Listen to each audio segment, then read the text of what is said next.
niveau 1.5 est un niveau mystérieux semblant être inversé. Le niveau 1.5 est un niveau mystérieux qui semble être entre le niveau 1 et 2. Considéré comme une sorte de sous-couche, ce niveau n'est pas difficile d'accès, mais il s'est avéré difficile d'en sortir.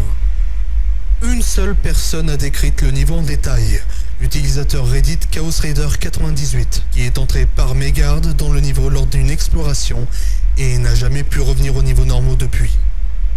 Jusqu'à présent, il a été difficile d'entrer en contact avec l'utilisateur Chaos Raider 98, car les distorsions de la réalité dans le niveau semblent affecter même la plus simple des communications, ce qui rend certains de ces journaux écrits confus et hors d'usage.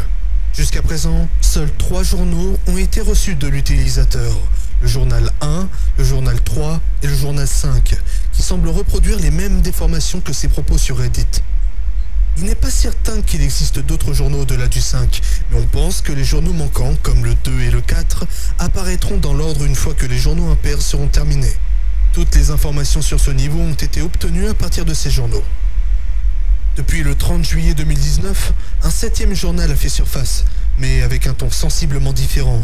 Ce journal est beaucoup plus court que les autres journaux plus récents de l'explorateur et semble être influencé par une sorte de figure féminine, uniquement désignée comme « elle » jusqu'à présent. Si quelqu'un croit à cet utilisateur dans les backrooms, il est conseillé de l'éviter pour le moment, car il encourage actuellement les gens à entrer dans le niveau 1.5, alors qu'il avait auparavant dissuadé catégoriquement l'exploration des fausses fenêtres. Actuellement, on sait peu de choses sur le niveau 1.5 ou ses habitants, mais ce que l'on sait, c'est que le niveau semble mal formé, en un sens cassé. Le niveau est décrit comme étant à l'envers, avec une obscurité rayonnante venant des lumières et se déversant du plafond, tandis que l'obscurité normale est remplacée par de la lumière, comme on peut le voir sur la seule image prise par l'utilisateur Reddit. L'image semble également être à l'envers, mais ne semble pas avoir été prise ainsi intentionnellement. Le son dans ce niveau est inhabituel pour les backrooms, car le vrombissement habituel est absent, et le niveau est presque complètement silencieux, à l'exception de chuchotements qui semblent provenir des habitants du niveau. Ce chuchotement, cependant, ne semble être entendu qu'à une certaine distance, et au lieu de s'amplifier, il devient plus doux à mesure que l'on s'approche des créatures. Il faut donc être prudent si l'on entend des chuchotements décroissants dans le niveau.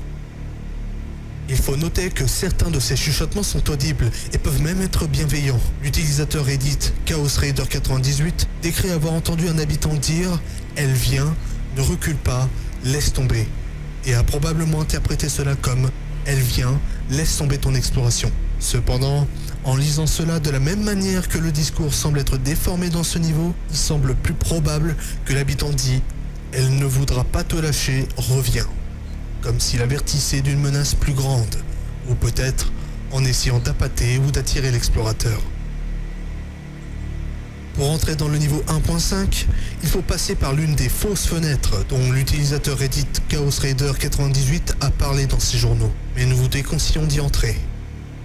Il n'y a actuellement aucun moyen connu de sortir du niveau 1.5, à part théoriquement le no-clipping.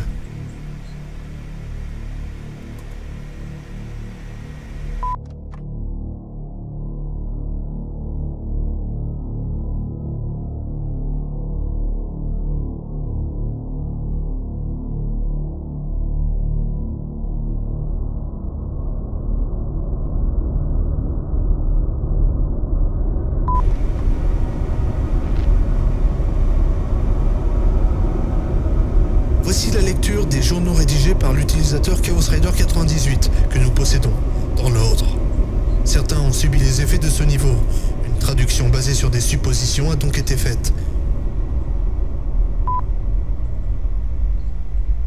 Exploration niveau 1.5, journal 1. Un avertissement pour ceux qui lisent ceci. N'entrez pas dans les fausses fenêtres, ce sont des pièges. Cela fait 2 jours que je suis entré dans ces limbes. Il n'y a aucune sortie. Il n'y a que le silence. Pas de cris, pas de bruit de pas, pas même les miens. Tout est fragmenté, comme une mosaïque de réalité morcelée. Le contact a été établi, mais la communication est difficile. Je dois trouver un autre moyen de converser avec les autres. J'ai décidé d'explorer davantage cet espace tordu en attendant. Souhaitez-moi bonne chance. Si vous le pouvez, envoyez de l'aide. Vers le milieu de ce journal, l'utilisateur Edit Chaos Raider 98 mentionne un texte en Zalgo. / point virgule point espace virgule 8-0 espace E. Nous ne savons pas à quoi il fait mention, mais un bip se fera entendre lorsque ce texte en Zalgo sera mentionné. Je comprends que mes communications soient devenues confuses. Je ferai des efforts pour corriger les erreurs, mais sans garantie. A aidé mes tentatives d'écriture, mais certaines choses restent toujours en retrait. Rien d'intéressant ne s'est produit depuis l'événement du journal 1. Attendez-vous à d'autres mises à jour de ma part lorsque j'aurai plus à rapporter.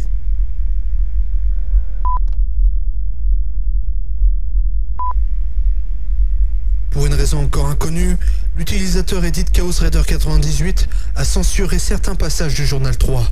Un bip se fera entendre lors des passages censurés. Comme détaillé dans le journal 2, j'ai, pour la plupart, trouvé comment mieux communiquer avec le reste d'entre vous à l'aide de... Bien sûr, il y aura encore quelques erreurs, car écrire de cette façon est aussi casse-tête pour moi que de parcourir le journal 1 peut l'être pour vous. Pour ceux qui ne le savent pas encore, je suis quelque part entre les niveaux. Si vous voulez éviter de subir le même sort que moi, évitez à tout prix les fausses fenêtres, celles qui semblent mener soit au monde extérieur, soit à un autre endroit dans les backrooms. Tout est à l'envers ici. Le silence est assourdissant. Il n'y a pas de bourdonnement comme d'habitude, c'est juste silencieux. Dans la plupart des ténèbres, les murs sont vides, blancs, et au lieu de la lumière provenant des lampes fluorescentes, il n'y a que des émanations. Je me suis enfoncé plus profondément, et au début, je pensais que ces pièces étaient habitées, mais les créatures sont là aussi. Elles sont différentes cependant. Au lieu de chuchoter de plus en plus fort, j'entends... Je ne peux pas encore dire ce qu'elles disent, mais quand les chuchotements se taisent, c'est là que je sais qu'elles se rapprochent. J'ai l'impression qu'il y a quelque chose qui m'appelle, presque comme... Ce n'est pas un son ou un toucher, mais juste un sentiment que j'ai...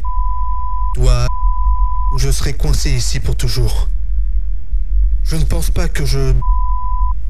Plus je... Si quelqu'un reçoit ça, alors le corps est... souhaité...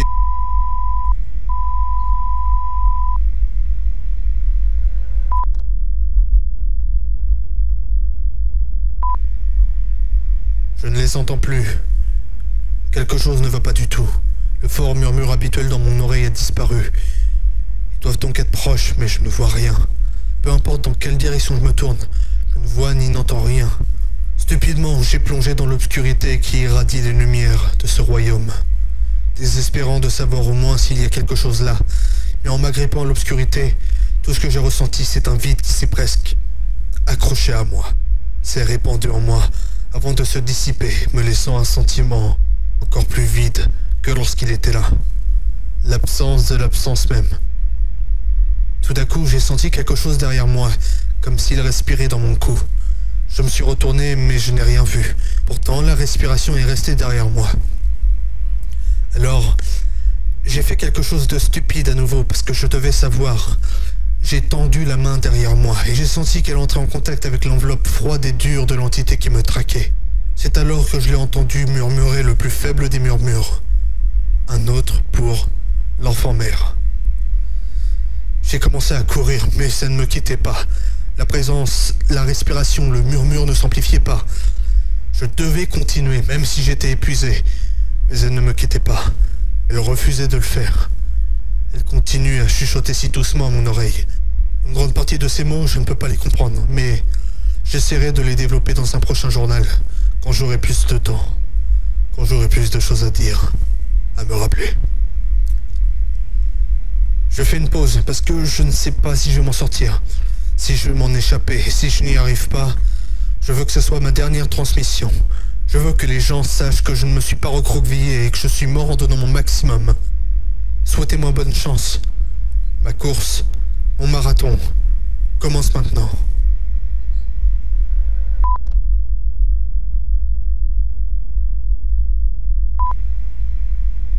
À qui cela concerne, je crains que mon voyage dans cette partie des backrooms ne touche à sa fin. J'espère que cela vous parviendra à tous, en particulier à ceux qui me sont chers. Encore une fois, n'entrez pas dans les fausses fenêtres, celles qui semblent mener à l'extérieur ou à un miroir de la pièce dans laquelle vous vous trouvez actuellement. C'est un piège. Tout ici est à l'envers, et il ne semble pas y avoir d'échappatoire. La fenêtre se ferme immédiatement et s'efface, vous laissant piéger ici. Si vous faites la même erreur, rappelez-vous que les chuchotements sont de plus en plus forts au fur et à mesure qu'ils s'éloignent. En ce qui concerne le contenu de ce journal, quelques jours se sont écoulés depuis les événements du journal 4. J'ai couru pendant des jours depuis la rencontre mentionnée vers la fin du journal. Mais les chuchotements ne s'intensifiaient pas. Tout était calme. Je n'étais même pas sûr de courir dans la bonne direction. Chaque fois que je pensais pouvoir me reposer, les chuchotements devenaient de plus en plus silencieux, comme s'ils avaient soudainement senti mon odeur ou quelque chose comme ça. Je n'en sais rien. Je ne peux même pas me prononcer dessus. Je pouvais distinguer ce qu'ils disaient cette fois, de temps en temps. Ils n'arrêtaient pas de dire « Reviens, ne pars pas, reste avec nous ». Comme si j'allais vraiment les écouter. Il y en avait un bizarre. Il était différent. Un marmonnement, pas un chuchotement. Il disait « Elle vient, ne recule pas, laisse tomber », parmi d'autres charabia. Mais c'est tout ce que j'ai pu comprendre de celui-là. Je ne pouvais pas le voir, mais il semblait presque humain. Finalement, le chuchotement s'est soudainement arrêté. Ce n'était pas comme s'ils étaient proches, ou même s'ils se rapprochaient. Tout est juste devenu silencieux. C'est alors que j'ai compris. Cette attraction, celle dont j'ai parlé dans le journal 3, cette sensation dégoûtante, comme si quelque chose s'accrochait à mon âme et m'attirait là où je ne devrais pas être. Je pouvais la sentir. C'était vraiment fort. Et quand je me suis retourné, j'ai vu une porte. Vous trouverez ci-joint la première photo documentée du niveau 1.5. Je n'arrive pas à croire que je n'ai pas encore pensé à en prendre une. Pourtant, vous pouvez voir ce que j'ai vu. Les ombres ne sont pas des ombres, elles sont de la lumière. Du moins, elles devraient l'être. Les lumières du plafond, comme je les ai déjà mentionnées, rayonnent la noirceur et passer en dessous, c'est juste mauvais. J'ai été trop loin, cependant, pour faire demi-tour. Je ne pense pas qu'il y ait d'autre endroit où je puisse aller que cette porte. Je sais que c'est une mauvaise idée, mais ma curiosité prend le dessus et je ne vois aucune autre alternative. Aucun autre moyen de sortir de ce lieu maudit. Peut-être que ce niveau est différent dans ce sens aussi. On ne sort pas en essayant de sortir. Peut-être que la seule façon de sortir est d'aller plus loin. Souhaitez-moi bonne chance, je pense que je vais définitivement en avoir besoin cette fois-ci.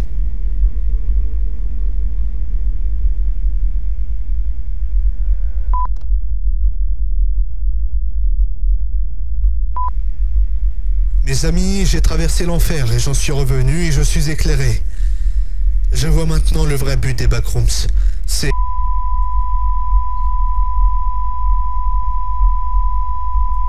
Ne vous inquiétez pas pour moi. Mon corps est intact et mon âme est en sécurité. Personne ne fera de mal. À ce moment du journal, la transmission a été interrompue, suivie d'un message brouillé disant après traduction: Mes amis, n'écoutez pas ça. Je travaille sur une solution.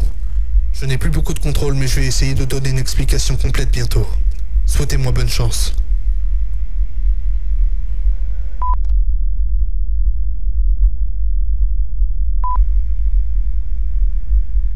À mes amis, ma famille et mes collègues explorateurs, ceci sera le dernier message que j'enverrai dans son intégralité.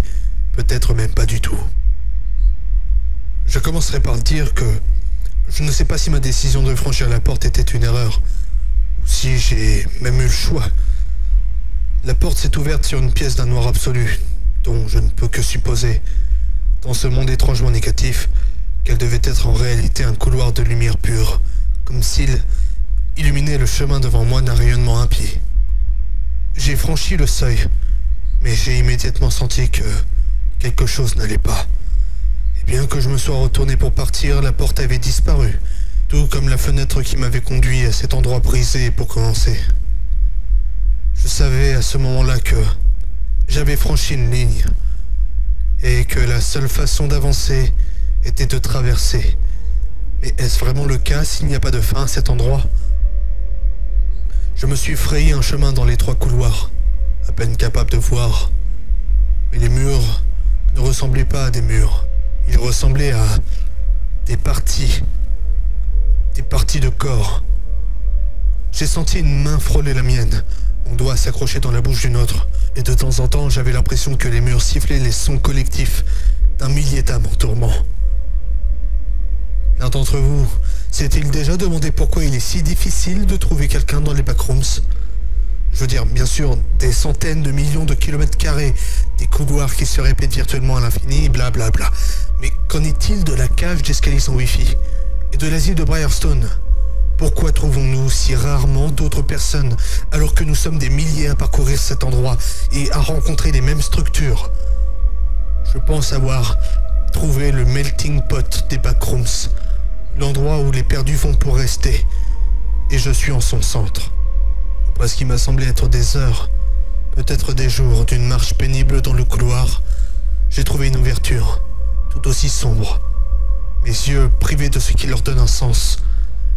J'ai senti un serrement dans ma poitrine, alors que l'air autour de moi devenait lourd. Mais l'épaisseur de l'air semblait se déplacer. J'ai senti de l'émotion. J'ai senti la curiosité irradier de la poche d'air dense. J'ai senti de la surprise. Et puis j'ai senti de l'amour. Et puis une voix m'a parlé. Elle a hurlé comme un râteau métallique traînant de loin sur un tableau noir. Silencieuse, mais suffisamment pour que mon estomac se retourne et que mes genoux faiblissent. J'ai mis mes mains sur mes oreilles, mais elles ne s'arrêtaient pas. En fait, elle était encore plus forte, alors j'ai arrêté. Et puis j'ai entendu ce qu'elle disait. Viens mon enfant, maman t'aime.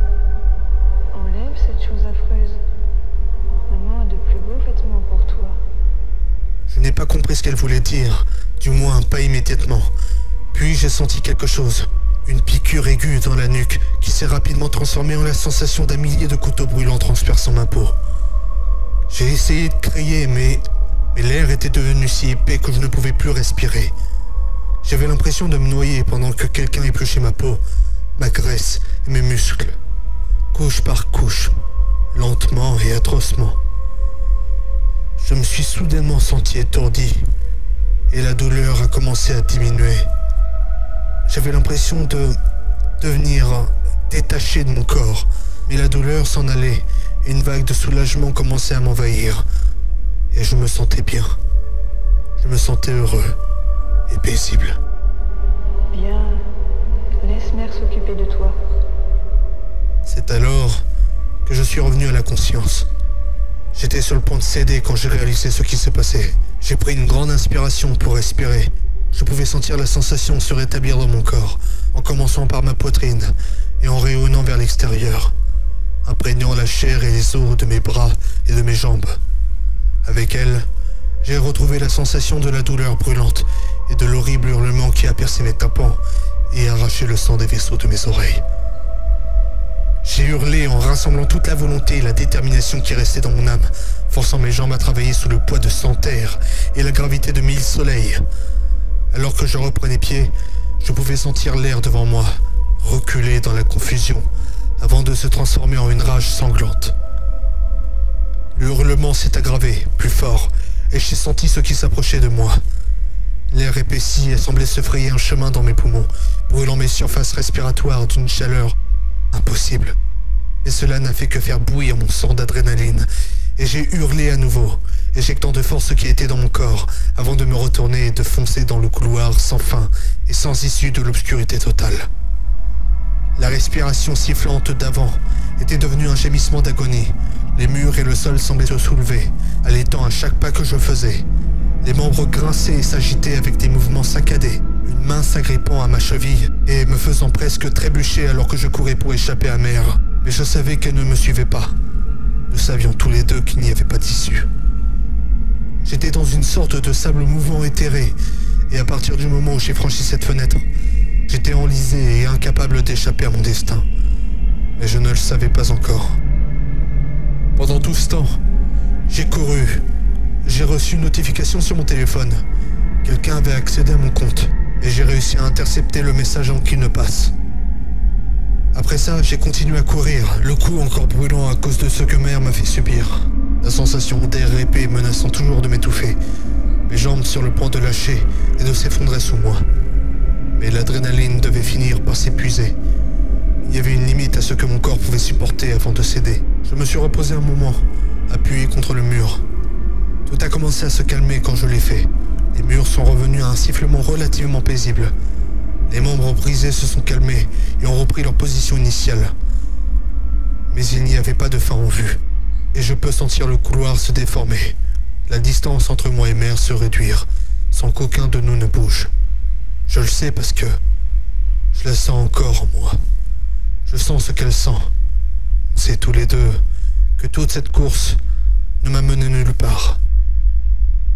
J'écris ceci maintenant comme un avertissement.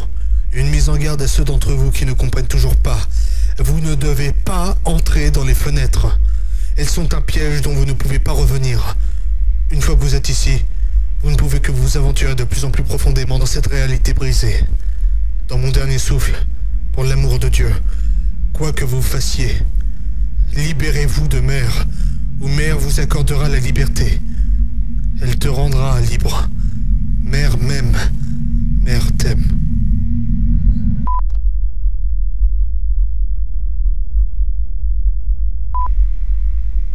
Bonjour les amis. Oui, c'est moi, je vais bien. Ne vous inquiétez pas, je suis plus au niveau 1.5. Si vous me voyez, ne vous inquiétez pas si j'ai l'air ou si j'agis bizarrement. Je suis définitivement la même personne, ouais.